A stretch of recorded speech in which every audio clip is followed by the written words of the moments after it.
Sir आज मेरे पास में आपके लिए हेयर ट्रांसप्लांट के कुछ सवाल है जो मेरे को वैसे ही कुछ तो पेशेंट से और कुछ यूट्यूब से सभी टीम ने मिलकर निकाले हैं। तो पहला सवाल है कि हेयर ट्रांसप्लांट क्यों? हेयर ट्रांसप्लांट क्या नहीं, क्यों? क्यों? ठीक है।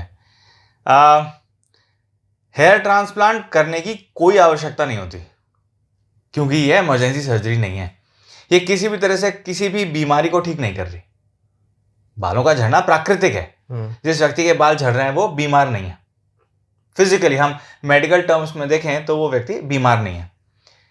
लेकिन सर पे बाल चेहरे को खूबसूरत दिखाते हैं।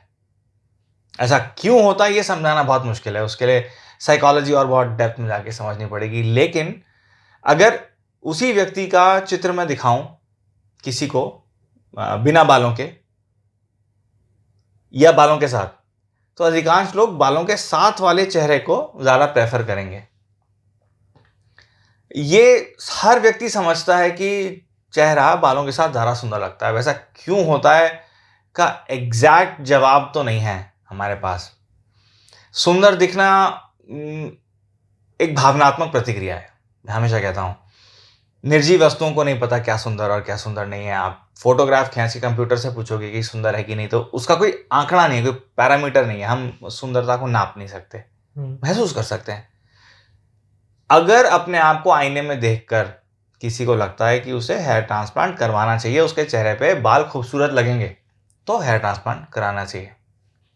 अगर उसे अपने आप को आईने में देख के लगता है मुझे हेयर ट्रांसप्लांट की कोई ज़रूरत नहीं, अगर मेरे बाल जा रहे हैं या जा चुके हैं, मैं उसमें भी बहुत खूबसूरत हूं, तो फिर कोई आवश्यकता नहीं है। हेयर ट्रांसप्लांट क्यों का बस सिंपल सा जवाब यह होगा कि अगर आप चाहते हो तो, otherwise no need. Hair transplant क्या है? हाँ, हेयर ट्रांसप्लांट क्या है इस रिस्पेक्ट में कि जैसे बाकी ट्रांसप्लांट होते हैं, किडनी ट्रांसप्लांट और liver transplant, hair transplant terminology है हेयर ट्रांसप्लांटेशन के लिए, वो बाकी ट्रांसप्लांट की तरह नहीं होता। आप किसी और व्यक्ति से लेके बाल नहीं लगाते हो। हेयर ट्रांसप्लांट ना हेयर ट्रांसफर है। मतलब सर में पीछे वाले भाग में हमेशा बाल रहते हैं। गंजे से गंजे व्यक्ति के भी पीछे के बाल रहते हैं, वो झड़ते नहीं हैं। उनको हम निकाल के अगर शरीर में और कहीं पर भी लगाने की कोशिश करें, बिल्कुल जैसे प्लास्टिक सर्जरी में स्किन ग्राफ्टिंग होती है, जब बड़े घाव हो जाते हैं जो भर नहीं रहे होते हैं, तो हम एक जगह से लेकर त्वचा दूसरी जगह ट्रांसफर करते हैं, स्किन ग्राफ्टिंग होती है उसको। उसी तरह से हेयर ट्रांसप्लांट में बालों को जड़ों के साथ पीछे से लेकर आगे की तरफ जहाँ गंजापन है वहाँ अगर लगा दिया जाए तो वो हेयर ट्रांसप्लांट कहलाता है, उसे हेयर ट्रांसप्लांट बोलते हैं। सर मेरा अगला सवाल है कि हेयर ट्रांसप्लांट कैसे काम करता है? हेयर ट्रांसप्लांट कैसे काम करता है या कैसे किया जाता है? कैसे काम करता है, ठीक है। एक जगह से लेके बाल दूसरी जगह ट्रांसप्लांट कर दिया, दूसरी जगह ट्रांसफर कर दिया, इसको बोलते हैं हेयर ट्रांसप्लांट। ये किडनी ट्रांसप्लांट की तरह नहीं है, दूसरे व्यक्ति से लेके बाल नहीं लगा सकते। खुद ही के बाल होंगे, शरीर में कहीं से भी लूं खुद ही के बाल होंगे, पीछे से चाहे दाढ़ी से चाहे बॉडी से, जहां भी बाल प्रत्यारोपित कर रहे हैं वहां पे खुद के बाल ही ट्रांसफर हो सकते हैं। तो एक तरह से हेयर ट्रांसफर है, उसको हेयर ट्रांसप्लांट कहते हैं। अब ये काम ऐसे करता है कि जो बाल हमने एक जगह से निकाले उसे दूसरी जगह लगाया, वो दूसरी जगह अपनी जड़ बना लेते हैं और वहां से उगने लगता है। तो अगर सर पे कहीं गंजा भाग है, खाली है, हम एक जगह से उस जगह बाल लगा दें तो वो बाल उस जगह पर जाके फिर उगने लगेंगे, बिल्कुल नॉर्मल नेचुरल बालों की तरह। वही चाहिए था जी। बिल्कुल स्किन ग्राफ्टिंग की तरह काम करता है। जैसे प्लास्टिक सर्जरी में एक जगह से लेके चमड़ी दूसरी जगह लगाते हैं ना, लगभग वैसा ही है। और ये कैसे किया जाता है? ये तो बहुत बड़ा सवाल है। हेयर ट्रांसप्लांट कैसे किया जाता है, तो किताबें लिखी हुई हैं। सिंपल बताओ, एकदम सिंप्लीफाई करके। हाँ। सबसे पहले तो ये देखते हैं कि बाल निकालने कहाँ से हैं। मोस्ट ऑफ द टाइम्स वो पीछे से ही निकालना है, तो पहले चरण में पीछे से बाल निकाल लेते हैं।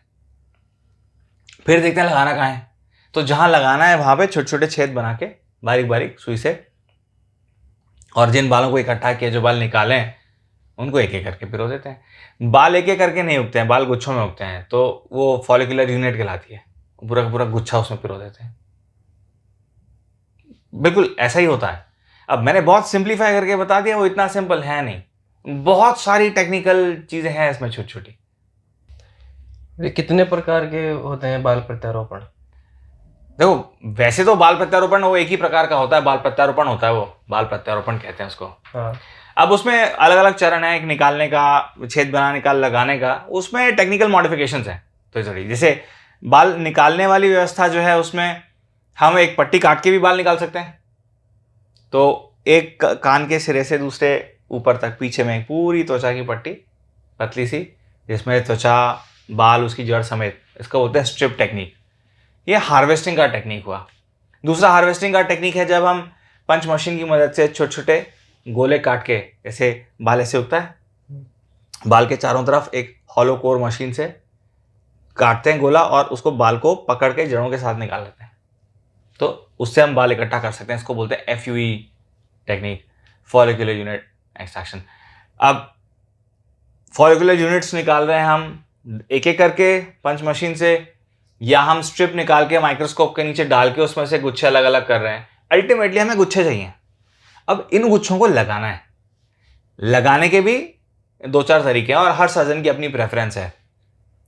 मोटा मोटा वही करना है, छोटे छोटे छेद बनाना है, पैटर्न बनाना है जिसमें छेद का डायरेक्शन नेचुरल होना चाहिए। बाल सीधे सीधे नहीं खड़े होते, वो एक दिशा में उगते हैं। आगे के बाल सामने जाते हैं, पीछे के बाल। आप किसी भी बच्चे का देखना है जो बहुत छोटे छोटे बाल कटा के आया, कभी पास जाके देखना उसके, तो आपको हर बाल की दिशा अलग अलग जाती दिखाई देगी।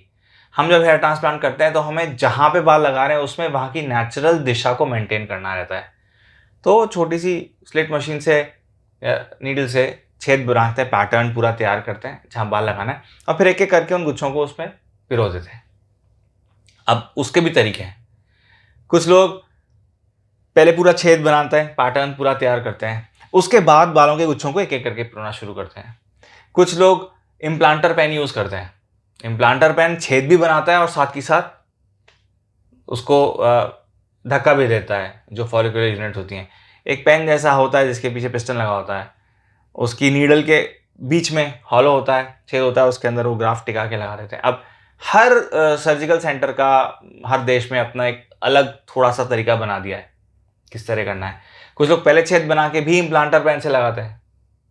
तो सब लोग का अपना अलग अलग तरीका है, उसको लोगों ने अलग अलग नाम दे रखे हैं। घुमा फिरा के वही है, पीछे से बाल निकालने हैं, छेद बनाना है और उसमें बालों को पिरोना है, बस इतना सही है। लेकिन इसमें बहुत लंबा टाइम लगता है। और हेयर ट्रांसप्लांट कितना सफल है? ये कॉम्प्लिकेटेड क्वेश्चन है। अगर अच्छे से किया हो तो देखो हेयर ट्रांसप्लांट बहुत बढ़िया सफल है, लेकिन हेयर ट्रांसप्लांट की सफलता सिर्फ और सिर्फ करने वालों पे ही निर्भर नहीं करेगा। हेयर ट्रांसप्लांट की सफलता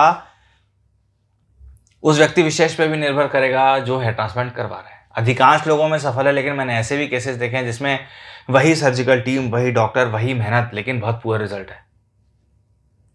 और कुछों में देखा है कि बाल भी कम मिले और मज़ा भी नहीं आया, लेकिन उनके रिजल्ट बहुत अच्छा है। रिजल्ट आते हैं, लेकिन हर व्यक्ति में 100% आए ज़रूरी नहीं है। दूसरा, हेयर ट्रांसप्लांट में 100% रिजल्ट क्या होता है ये बता पाना बड़ा मुश्किल है। हम खूबसूरत बनने की कोशिश कर रहे हैं, खूबसूरत बनाने की कोशिश कर रहे हैं, और खूबसूरती को गिना नहीं जा सकता। मेरा 100% किसी और का 80% हो सकता है, और किसी और का 70% भी मेरा जो है और 100% हो सकता है।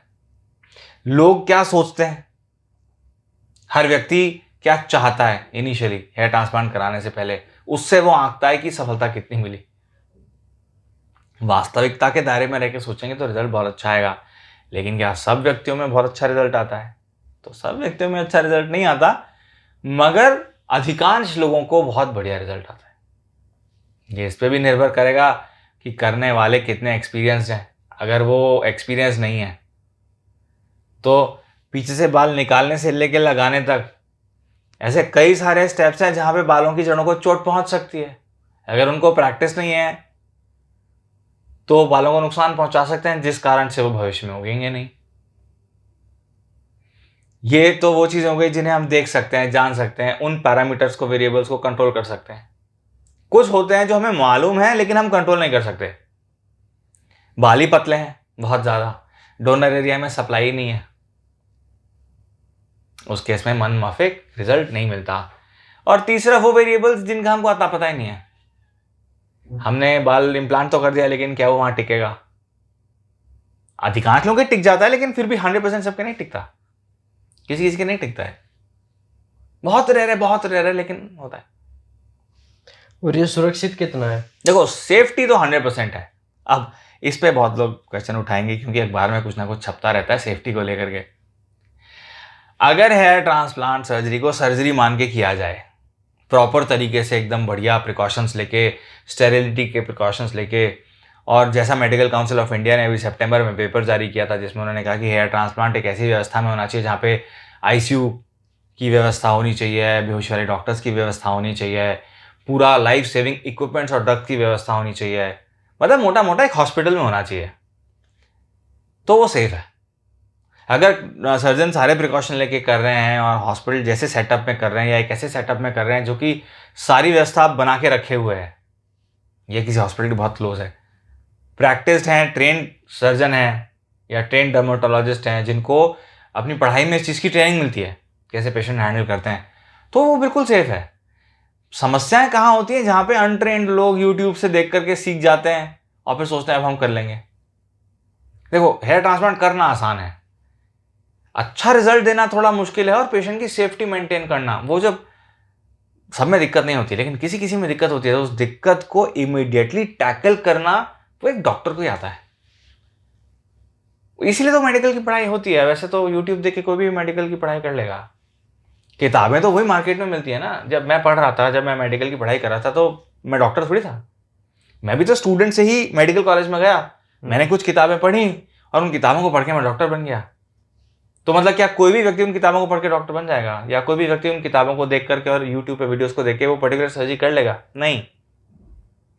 न केवल किताबें पढ़ते हैं, अपने सीनियर्स के साथ वक्त गुजारते हैं, जहां पे तरीके से बहुत सारी चीज सिखाई जाती है, वो चीजें किताबों को पढ़ के नहीं आती, और इसीलिए उसको एक ट्रेनिंग का नाम दिया गया, इसीलिए उसको एक डिग्री का नाम दिया गया, इसीलिए उसको एक सर्टिफिकेशन का नाम दिया।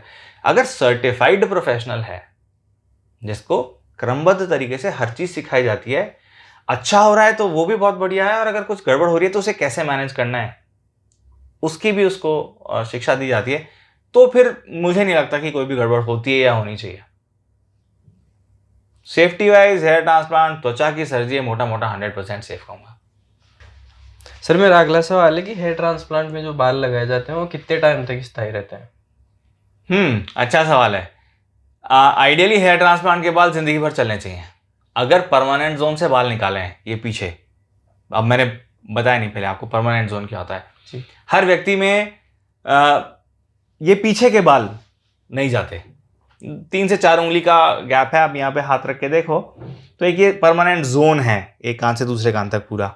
इसके ऊपर के बाल झड़ंत हुए हैं, नीचे वाले भी, गर्दन के पास के भी, वो भी झड़ सकते हैं। ये बीच वाले जो परमानेंट बाल हैं ये नहीं जाते। समस्या ये है कि ये लोगों के ना माथे पे पीछे लकीर नहीं बनी होती कि इसके ऊपर के बाल तो झड़ंत हुआ और नीचे के परमानेंट है। ये कैसे पता पड़ेगा? जो पूरा रीजन है, जो परमानेंट जोन है, अब ठीक उसके बीचों बीच से स्ट्रिप उठा लीजिए, तो फिर मान के चलिए कि वो, क्योंकि स्ट्रिप बीचों बीच से उठाइए तो परमानेंट बाल ही होंगे। अगर स्ट्रिप टेक्निक से करते हैं तो 100% करने वाले को पता होना चाहिए कि स्ट्रिप उठानी कहां से है, वो बाल नहीं झड़ेंगे, वो हमेशा रहेंगे। जब अपन एफयूई करते हैं तो स्ट्रिप वाले एरिया के अलावा ऊपर नीचे से और बाल बहुत सारे लेते हैं, क्योंकि स्ट्रिप जितने बाल निकालने हैं तो बाकी एरिया को भी यूज करना पड़ेगा। तो पंच मशीन से निकालते समय ये पता नहीं पड़ता कि अब जब जहां से बाल निकाल रहे हैं ऊपर से, वो भविष्य में झड़ेंगे कि नहीं झड़ेंगे। तो जो बाल परमानेंट जोन से निकाल के लगाए वो 100% चलेंगे और हमेशा चलेंगे। उनके अगर रूट को डैमेज नहीं हुआ है, लगाने का तरीका बिल्कुल सही है, एक बार लगा दिया तो फिर वो लाइफ लॉन्ग है। लेकिन जो बाल थोड़ा ऊपर से या थोड़े नीचे से निकल आए, या एफयूई से निकालते समय थोड़ा सा रूट्स को डैमेज हो गया, जो कि अक्सर एफयूई में हो जाता है क्योंकि दिखता नहीं है ना त्वचा के नीचे। अब अगर ऐसे बाल उग रहा है, हम सोचते हैं कि उसका एंगल ऐसा है बाल का, उसके चारों तरफ बिट चलाएं, बिट का एंगल थोड़ा बहुत टेढ़ा वेढ़ा हुआ तो वो रूट को नुकसान पहुंचा सकता है। तो रूट के बहुत पास से गुजर जाए, थोड़ा थर्मल डैमेज हो जाए, या रूट को अड़ जाए, उसी को काट दे थोड़ा बहुत, उस केस में बाल अगर क्षतिग्रस्त हो गया लगाने से ही पहले, तो फिर वो जल्दी से झड़ जाएगा। दूसरा, जो टीम है हेयर ट्रांसप्लांट की, डॉक्टर अकेला नहीं करता है हेयर ट्रांसप्लांट। लोगों को बड़ी गलत फहमी है कि एक आदमी नहीं कर सकता ट्रांसप्लांट, 4-5 लोग चाहिए। वो किस तरह से बालों को हैंडल करते हैं उस पर भी निर्भर करता है। बालों को हमेशा ठंडे पानी में रखने की आवश्यकता पड़ती है, बाहर नहीं रख सकते, पानी से बाहर निकालते, सूखेंगे तो खराब हो जाएंगे। तो अगर इन सब बाकी बारीकियों का ध्यान रखा जाए तो भी बाल बिल्कुल सही उगते हैं, जिंदगी भर चलते हैं। लेकिन अगर बालों की जड़ों को नुकसान पहुंचे तो वो नहीं चलते। तो ऐसे में एफयूई के अंदर सारा ध्यान रखने के बावजूद भी कुछ परसेंट बालों का लॉस होता है, क्योंकि वो जरूरी नहीं है परमानेंट जोन से निकले हों। और स्ट्रिप अगर सही तरीके से किया तो लगभग 100% सारे परमानेंट रहते हैं, पूरी जिंदगी उगते हैं, कोई दिक्कत नहीं। और जो सर सबसे ज़्यादा सवाल पूछा जाता है कि हेयर ट्रांसप्लांट में दर्द कितना होता है? वो ट्रांसप्लांट में तो कोई दर्द नहीं होता, ट्रांसप्लांट के बाद भी कोई दर्द नहीं होता। मैं एफयूई टेक्निक से करें चाहे स्ट्रिप टेक्निक से करें, कोई फर्क नहीं पड़ेगा। लेकिन दर्द क्यों नहीं होता है? क्योंकि हम करते हैं ये सुन की सुई लगा के। आजकल लॉन्ग एक्टिंग लोकल एनेस्थेटिक्स हैं जो 10 घंटे तक बढ़िया दर्द से कंट्रोल देते हैं, तब तक हेयर ट्रांसप्लांट हो जाता है। लेकिन जब सुन की सुई लगा रहे तब तो होगा। हालांकि वो 3-4 सेकंड ही होता है, लेकिन वो 3-4 सेकंड का सुन की सुई लगाने का दर्द होता है, सर्जरी का कोई दर्द नहीं होता। और सर्जरी के बाद में तो दर्द होने का चांस ही नहीं। जहां बाल लगाते हैं वहां तो पता ही नहीं पड़ता, दर्द वर्द नहीं होता, तो खुजली होती है, इचिंग। और जहां से बाल निकाले डोनर एरिया से, मुश्किल से 2 दिन को मामूली सा मालूम पड़ता होगा, जो कि दवाइयों से आप कम कर देते हो। तो ऐसा हेयर ट्रांसप्लांट में कोई दर्द नहीं होता। उससे ज़्यादा दर्द तो अंधेरे में हम चल रहे हैं और फर्नीचर से पैर टकरा जाए तो उससे ज़्यादा दर्द होता है। तो यकीन मानिए हेयर ट्रांसप्लांटों को बहुत दर्द नहीं होता। फिर क्या हेयर ट्रांसप्लांट असफल भी हो सकता है? मतलब विफल हो सकता है क्या? अच्छा, असफल? हाँ हाँ, क्यों नहीं, बिल्कुल बिल्कुल बिल्कुल। मैंने भी आपको इतने सारे कारण गिनाए, हेयर ट्रांसप्लांट असफल हो सकता है। किसने किया, किस पे किया, और ऐसे नेचुरल कारण जिनका हमें कुछ अता पता ही नहीं है। अगर किसी की कीलॉइड फॉर्मिंग टेंडेंसी है कि जहां पे उनके चोट लगती है वहीं पे मोटा कीलॉइड बन जाता है, मैं कीलॉइड नहीं समझाऊंगा उस पर टाइम लग जाएगा। मतलब बेसिकली कीलॉइड वो होता है जहाँ पे जहाँ चोट लगती है वहाँ पे हीलिंग होती चली जाती है और रुकती नहीं है, और फिर बाद में वहाँ पे एक मोटी सी गठान बन जाती है। कभी कभी हाइपरट्रॉफिक स्कार भी बोलते हैं। लेकिन जितने भी कीलॉइड फॉर्मर्स हैं, क्योंकि उनका स्किन हाइपर एक्टिव है, तो जहाँ भी बाल लगाया वो उनकी फाइब्रोब्लास्ट सेल्स जो है वो बालों को खा जाती हैं, उनके बड़ा पूरा रिजल्ट आता है। मैं एक उदाहरण दिया हूँ, सिर्फ एक उदाहरण। दूसरा, गंजापन क्यों है?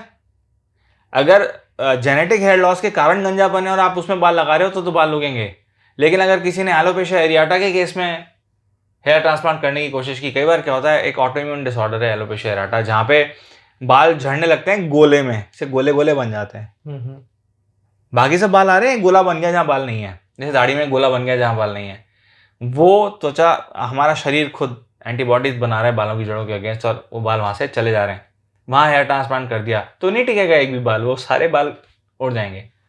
तो हेयर ट्रांसप्लांट जो है, तीसरा, बर्न स्कार में अगर किया, कई बार होता है जल गया, बाल नहीं आ रहे, तो जले वाले हिस्से में बाल लगा देते हैं, क्योंकि त्वचा ठीक नहीं है, जली हुई त्वचा ढंग से नॉर्मल फॉर्म नहीं होती, तो वहाँ पे भी बालों का बहुत ज़्यादा टिकना बड़ा मुश्किल है। उन हेयर ट्रांसप्लांट का रिजल्ट भी कमज़ोर होता है।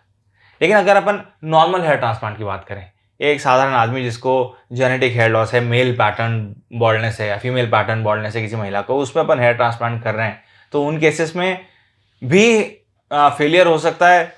सर्जिकल टेक्निक अगर गड़बड़ हो तो सर्जन को नहीं आता काम या टीम को नहीं आता काम, क्योंकि यहाँ तो देखो टीम और सर्जन दोनों बराबर चाहिए।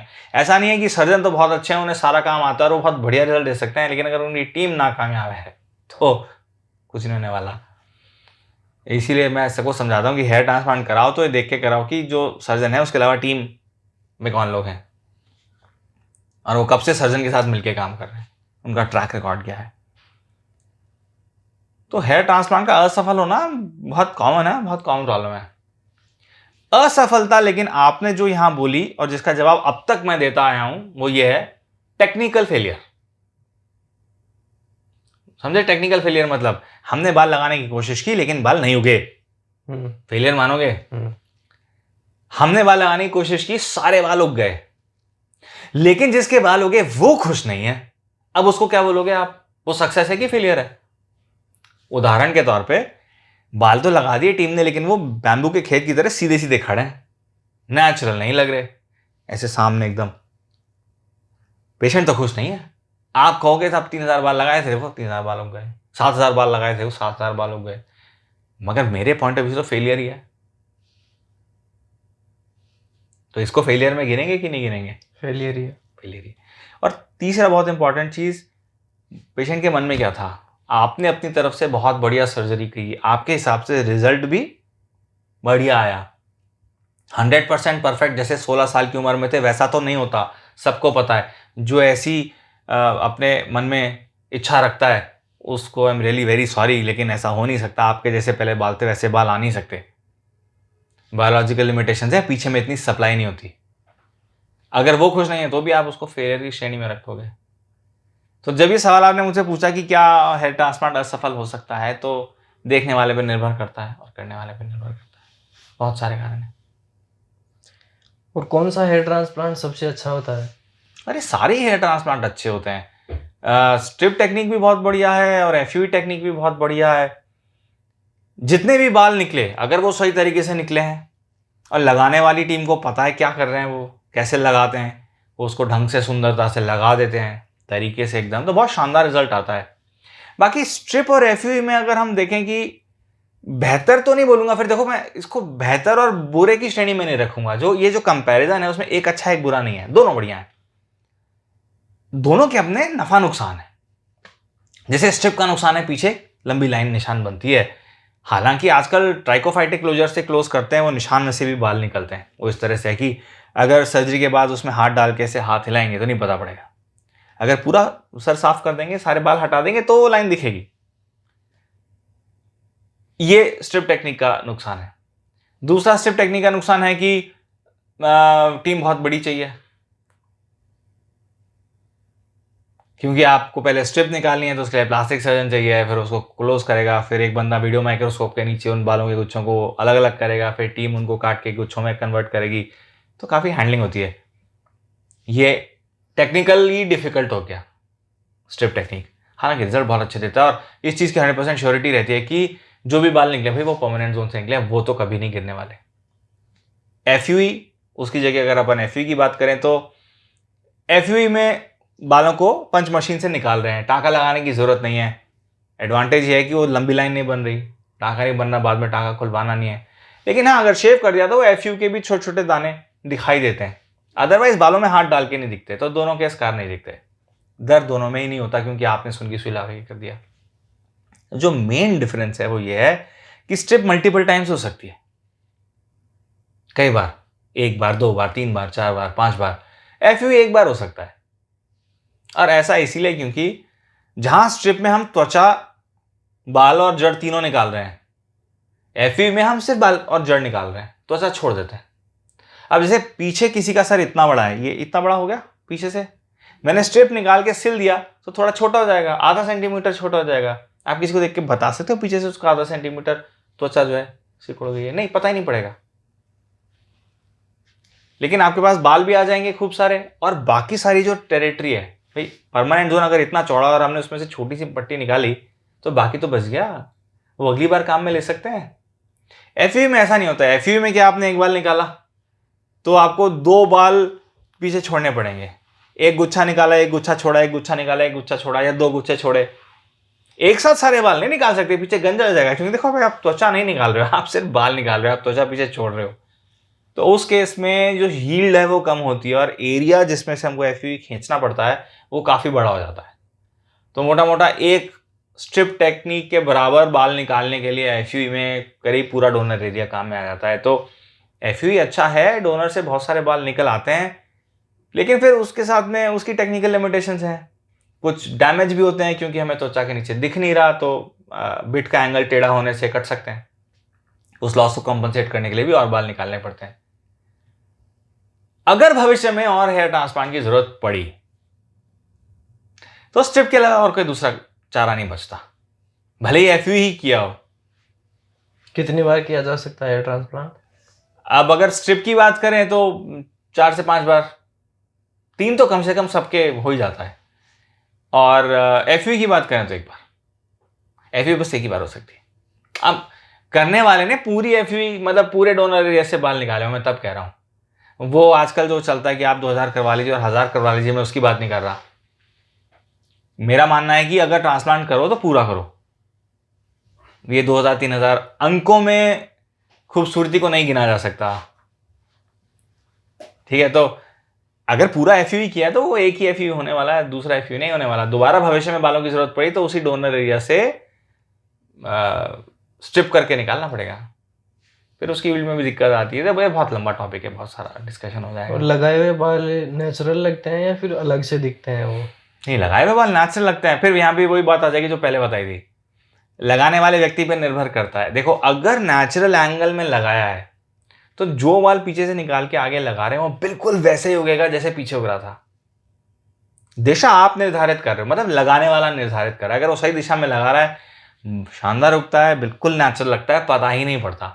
लेकिन उसने अक्ल नहीं लगाई और उसको सीधा सीधा खड़ा कर दिया खेत की तरह, तो फिर वो दिखने में अटपटा लगेगा।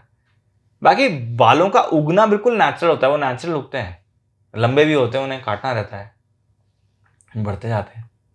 और एक बार में कितने ग्राफ्ट की आवश्यकता होती है? ये बहुत ही गड़बड़ क्वेश्चन है।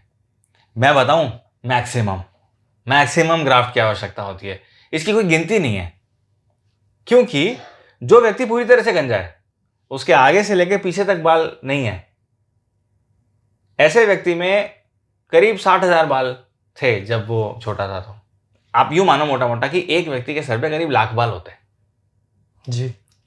ऊपर नीचे कर लो कुछ भी, लेकिन पूरा जितने झड़ते हैं वो 60% हैं और जितने पीछे बचते हैं वो 40% है, ठीक है। अब 40% यानी 40,000 बालों को 60,000 में कैसे दूंगा, पीछे खाली हो जाएगा।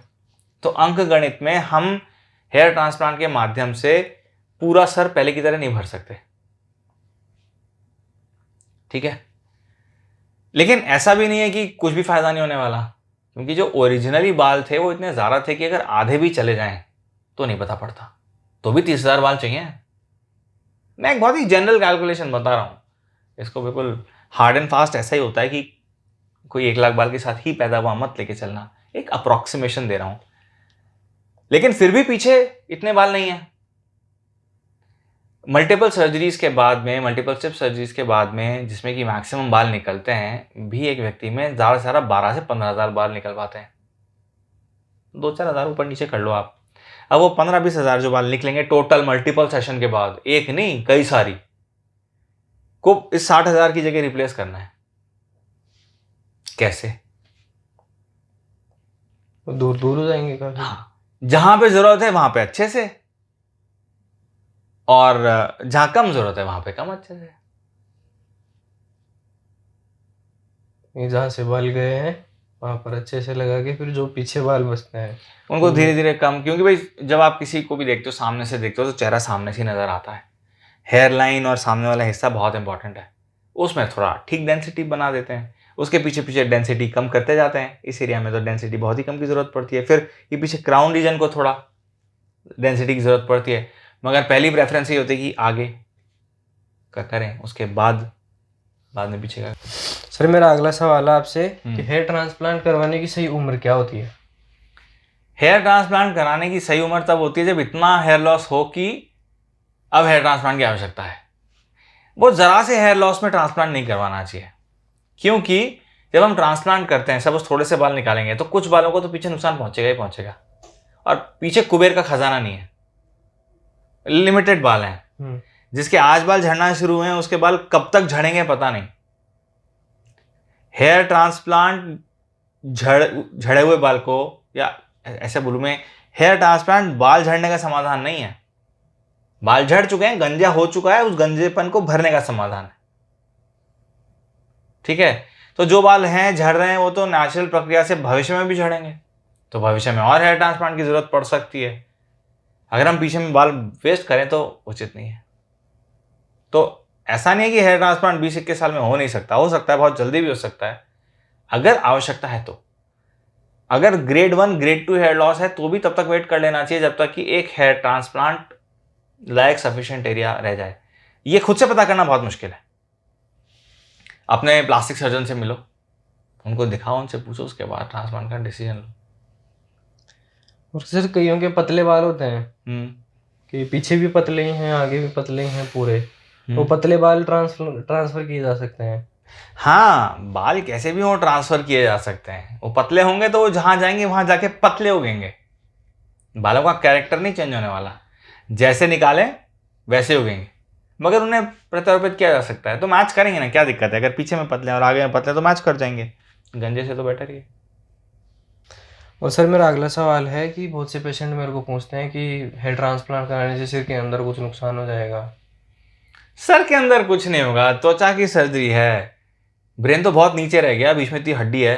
देखो, ये जो सर की त्वचा होती है ना, ये डायरेक्टली ब्रेन से कनेक्टेड नहीं होती। ये बहुत बड़ी गलतफहमी है। कुछ नहीं होगा, कोई नसों का कोई डैमेज नहीं होने वाला, कोई माइग्रेन नहीं होने वाला। बहुत लोग ये सवाल पूछते हैं मुझसे, माइग्रेन तो नहीं हो जाएगा, और तो कुछ नहीं होने लगेगा, हेडेक्स तो नहीं होने लगेंगे? सब बिल्कुल फालतू बकवास है, कुछ नहीं होगा। त्वचा अलग है ब्रेन से, ब्रेन बहुत नीचे और बहुत अलग है। और क्या नुकसान होते हैं इसके, हेयर ट्रांसप्लांट के? कोई नुकसान नहीं होता है ट्रांसप्लांट का, अगर ढंग से। कई बोलते हैं पेशेंट बहुत सारे कि इसके नुकसान होते हैं।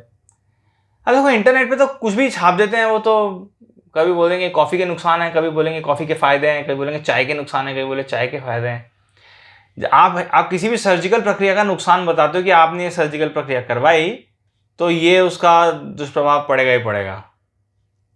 हेयर ट्रांसप्लांट के साथ ऐसा कुछ नहीं है।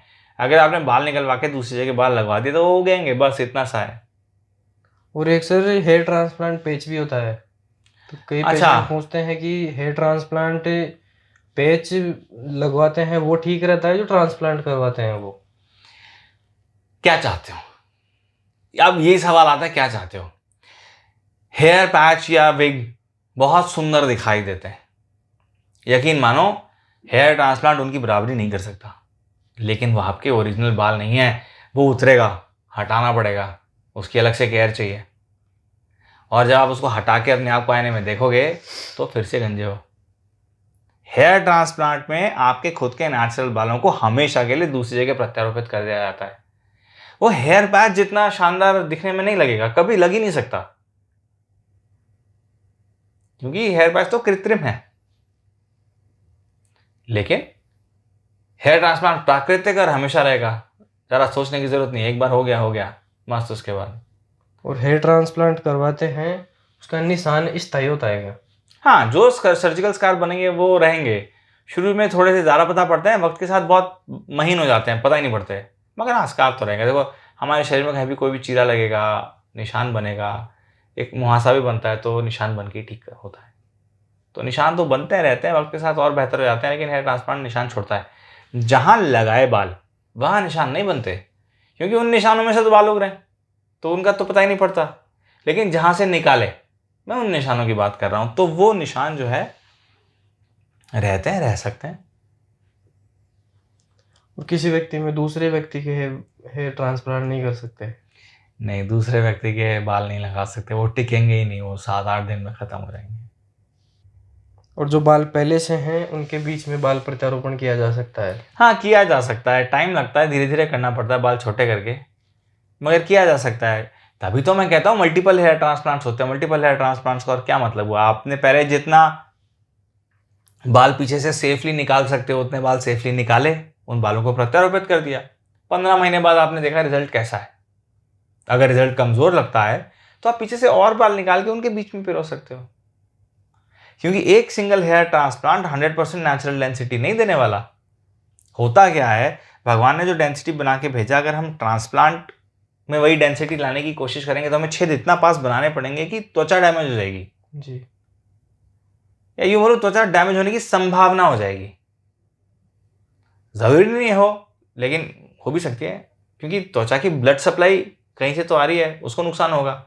तो एक उचित दूरी पे छेद बनाना बहुत ज़रूरी है, ताकि त्वचा भी डैमेज नहीं हो और वो जो फॉलिकुलर यूनिट्स हैं हम उन्हें आराम से लगा भी पाएँ।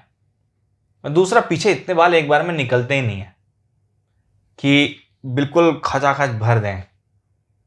लेकिन हाँ, इतने निकलते हैं कि आप उनको डिस्ट्रीब्यूट करके एक पर्टिकुलर रीजन में लगा दो, जैसे हेयर लाइन और फ्रंटल रीजन में लगाया बाल आगे से, जब वो बढ़िया लुक देते हैं और बहुत सुंदर दिखते हैं। अगर किसी को उसको और इम्प्रूव कराना है तो उन बालों के बीच में थोड़ी सी जगह होती है, जब सेकेंड ट्रांसप्लांट करते हैं तो उनमें बीच में छेद करके और वहाँ पिरो देते हैं। और सर अगला सवाल जो मेरे को काफ़ी सारे पेशेंट ने पूछा है यार, बहुत सामने आता है ये सवाल कि हेयर ट्रांसप्लांट के कारण कैंसर हो सकता है क्या? नहीं, इस तरह की तो कोई रिसर्च नहीं है। अगर किसी को स्किन कैंसर होने की संभावना है तो यूजुअली उसको जेनेटिक कारणों से होता है, वो ट्रांसप्लांट करवाए चाहे नहीं करवाए स्किन कैंसर होगा। डायरेक्टली ये कहना कि स्किन कैंसर होने की संभावना थी, सब आनुवांशिक गुण थे और उसके ऊपर ट्रांसप्लांट कर दिया, तो क्या वो एक्स्ट्रा ट्रांसप्लांट किया हुआ कैंसर को पुश कर सकता है, कैंसर करा सकता है? इसका जवाब नहीं है, अनुसंधान नहीं है। मैं बहुत टाइम से हेयर ट्रांसप्लांट कर रहा हूँ, मेरे किसी पेशेंट में कभी कोई कैंसर की बात नहीं सुनी। मैंने जिनसे ट्रांसप्लांट सीखा, मेरे गुरुजी जितने भी रहे, वो तो मुझसे बहुत पहले से कर रहे हैं हेयर ट्रांसप्लांट। उनमें भी किसी में मैंने उनसे भी किसी से नहीं सुना कि उनके किसी पेशेंट को कैंसर हुआ हो। इतना लिटरेचर है, इतने रिसर्च पेपर्स हैं, कोई इस बात को नहीं दर्शाता है, चिन्हित करता है कि हेयर ट्रांसप्लांट से कैंसर होने की संभावना बढ़ जाती है। तो हाल फिलहाल ये माना जाता है कि जिसको त्वचा का कैंसर होने की संभावना है वो ट्रांसप्लांट कराए या ना कराए, उसके कैंसर हो सकता है। उसका डायरेक्टली ट्रांसप्लांट से फिलहाल तो कोई लिंक निकल के आया नहीं है। तो जो लोग भी ऐसा सोचते हैं वो सही नहीं सोचते हैं, कैंसर होता नहीं। ओके, ऐसे भी सोचते हैं जो अगला सवाल है कि हेयर ट्रांसप्लांट मृत्यु का कारण भी बन सकता है क्या? हाँ, हेयर ट्रांसप्लांट अरे त्वचा की सर्जरी है ये, जैसे ये त्वचा है, देखो मैं हाथ में पकड़ता हूँ, ये अगर मैं ये त्वचा ना काट के निकाल के यहाँ टाँके लगा दूँ, जो करता हूँ ना मैं, जब यहाँ पे टैटू बना होता है और वो टैटू को निकालता हूँ, यहाँ से काट के उसको टाँका लगा देता हूँ, तो त्वचा की सर्जरी कर रहा हूँ ना। हेयर ट्रांसप्लांट लगभग ऐसी चीज़ है, त्वचा के नीचे बाल है, उन्हें निकाल के दूसरी जगह त्वचा के नीचे लगाना है। हम कहीं अंदर नहीं गए शरीर के, हमने कोई अंदरूनी अंग को नहीं पकड़ा, कोई डिफ़िकल्ट ब्रेन सर्जरी या हार्ट सर्जरी नहीं हो रही है यहाँ पे, सिंपल कॉस्मेटिक प्रोसीजर है। उससे डेथ नहीं हो सकती, उससे मृत्यु नहीं हो सकती। लेकिन जो ये खबरें आती हैं वो एक्चुअली इसीलिए आती हैं कि हेयर ट्रांसप्लांट एक लंबी प्रक्रिया है और इसको करने से पहले ये देखना ज़रूरी है कि जिसका कर रहे हैं वो फिजिकली फिट तो है कि, अगर वो फिजिकली फिट नहीं है, वो कार्डियक पेशेंट है, हाइपरटेंसिव पेशेंट है, डायबिटिक पेशेंट है या उसको और किसी प्रकार की बीमारी है, तो एक पोजीशन में लेटे लेटे ट्रांसप्लांट कराना, वो भी इतनी घबराहट, क्योंकि सर्जरी होगी तो घबराहट होगा, घबराहट और एंग्जाइटी के साथ वो स्ट्रेस हार्मोन्स बढ़ा के और शरीर में गड़बड़ कर सकता है। डायबिटीज है, अंडर कंट्रोल नहीं है और बिना चेक किए किसी नौसिखिए ने और हेयर ट्रांसप्लांट कर दिया, तो एंटीबायोटिक्स देने के बावजूद भी हो सकता है इन्फेक्शन फैल जाए। अब डायबिटिक्स में इन्फेक्शन फैलता है तो भाई इतनी स्पीड में फैलता है कि कंट्रोल करना बड़ा मुश्किल आता है, तो वो उस कारण से सेप्टिसीमिया में जा सकते हैं। मेरा ये मानना है कि डायरेक्टली हेयर ट्रांसप्लांट से डेथ नहीं होनी चाहिए और किसी भी अच्छे सेंटर में जहाँ पे प्रॉपरली ट्रेंड सर्जन्स ने या डर्मेटोलॉजिस्ट ने हेयर ट्रांसप्लांट किया हो, कभी डेथ रिपोर्ट्स आई हो, हमने तो नहीं सुनी। एक हेयर ट्रांसप्लांट पर्याप्त होता है क्या? नहीं, बहुत बड़ी गलतफहमी है। मैंने कई बार लोगों ने मेरे को ऐड भी दिखाए हैं, एक बार में पूरा सर भर देंगे। देखो पीछे से जितने बाल निकले वो मेरे हाथ में कहीं भी लगा दूं, कितना भी फैला के लगा दूं, कोई कहेगा उससे मेरे माथे पे मेरा नाम लिख दो, तो मैं वो भी लिख सकता हूँ, नाक पे भी उग जाएगा। लेकिन वो इतना होता ही ये नहीं कि यहाँ से लेके यहाँ तक पूरा कवर हो जाएगा। एक बार में इतने बाल नहीं निकलते, 15,000 बाल नहीं निकलते। एक प्रॉपर डेंसिटी के लिए यहाँ से लेके यहाँ तक इतने बाल चाहिए। अगर पहले के बाल मौजूद हैं, देखो सब लोग 100% तो गंजे नहीं होते ना, कोई ग्रेड 1 है तो कोई ग्रेड 7 है, कोई ग्रेड 3 है, कोई ग्रेड 4 है, और ये ग्रेड्स भी आर्बिट्ररी हैं, जरूरी नहीं है ग्रेड्स के हिसाब से हेयर लॉस हो, डिफ्यूज भी होता है। अगर पहले के बाल मौजूद हैं तो जो पीछे से नए बाल लेके लगाए वो डेंसिटी को बहुत बढ़िया कर देते हैं। लेकिन अगर पहले बाल मौजूद है ही नहीं, जीरो है, बिल्कुल जीरो, कुछ भी नहीं है और अब कुछ करना है, तो फिर एक सिंगल हेयर ट्रांसप्लांट में नहीं होने वाला। तो क्या एक ट्रांसप्लांट में सर पूरा भरा जा सकता है का जवाब ये होगा, ये इस पर निर्भर करता है कि जो व्यक्ति हेयर ट्रांसप्लांट करवा रहा है उसके पहले से कितने बाल मौजूद हैं। मेजॉरिटी लोगों को एक बार में नहीं हो पाता, वो एक से ज़्यादा सेशन लग ही जाते हैं। और किसी में हेयर ट्रांसप्लांट संभव ही ना हो तो? हाँ बिल्कुल, ऐसे बहुत सारे केसेस हैं। मैंने आपको बताया जो कीलॉइड फॉर्मर्स हैं उनमें नहीं करना चाहिए, जो एलोपेशिया एरियाटा के पेशेंट्स हैं उनमें नहीं करना चाहिए। और अभी जैसी बात आपने एक वो पॉइंट उठाया डेथ वाला, अखबारों में कई छपता है, बहुत इस पे हाहाकार भी मचता है जी। तो उस केस में भी जनरल फिजिकल कंडीशन सही होनी ज़रूरी है। बहुत ज़्यादा बीपी बढ़ा हुआ है, बहुत अनकंट्रोल्ड शुगर है, डायबिटीज़ है, या और कोई किडनी की बीमारी है, लिवर की बीमारी है, ऐसे में नहीं करना चाहिए। सोच समझ के करना चाहिए, पहले फिजिशियन क्लियरेंस लेनी चाहिए, पहले बाकी बीमारियों का इलाज करना चाहिए। भाई कॉस्मेटिक प्रोसीजर कर रहे हैं, हेयर ट्रांसप्लांट किसी की जान नहीं बचाने वाला, फिर दिखने में सुंदर बनाएगा। वो दिखने में सुंदर बनने के लिए तो कोई अपनी सेहत को नुकसान नहीं पहुंचाना चाहिए। उसके अलावा फिर एक कंडीशन और है, एलोपेशिया टोटालिस। तो एलोपेशिया टोटालिस में बाल होते ही नहीं है, तो कहाँ से ले लगाओगे? आप कहीं से बाल लेके नहीं लगा सकते। जब बाल ही नहीं है तो हेयर ट्रांसप्लांट कैसे होगा? तो उस केस में भी हेयर ट्रांसप्लांट संभव नहीं है। तो इसमें टोटल इसमें एक भी बाल नहीं होता बॉडी पे? ना, भौं भी नहीं होती, मूछें भी नहीं होती, दाढ़ी भी नहीं होती। ये भी एक तरह का जेनेटिक प्रॉब्लम है कि बाल ही नहीं है शरीर में, तो कुछ नहीं हो सकता, कोई बात फिर नहीं हो सकता ट्रांसप्लांट। बालों का होना भी जरूरी है, पीछे में इतनी सप्लाई होनी चाहिए कि बाल लग सकें। जी।